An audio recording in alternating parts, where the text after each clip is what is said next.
Bismillahirrahmanirrahim. Alhamdulillah, wassalatu wassalamu ala rasulillah, amma abad. Урматтуу мусулман бир тууган, Кыргызстандын кереметтүү ушундай тоолордон сиздерге бир хадис белек. Пайгамбарыбыз саллаллаху алейхи ва саллям айтат: "Иттакун нар, валау бишикки тамра, фаман лам яжид, фа би калиматин таййиба." Бир жолу дозокто айтып атып, анан айтты: "Ай, силер өзүңөрдү дозоктон куткаргыла. Bir kurmanın sınığınçalık dağı sadaka verip, demek sadaka verip özüңөрдү dozokton kutkargıla janыңарды. Эгерде ким таппаса, ушул kurmanı dağı sadaka kılганга мүмкүнчүлүгү жок болсо, анда жакшы сөз менен дейт.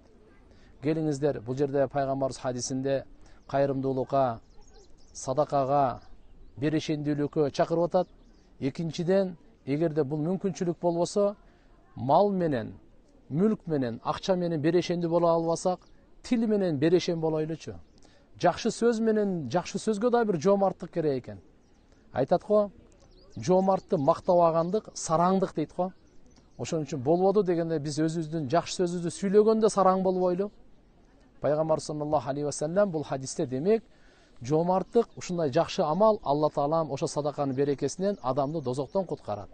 Жакшы сөз, ушундай жакшы амал Алла Таалам анын берекесинен дозоктон куткарат.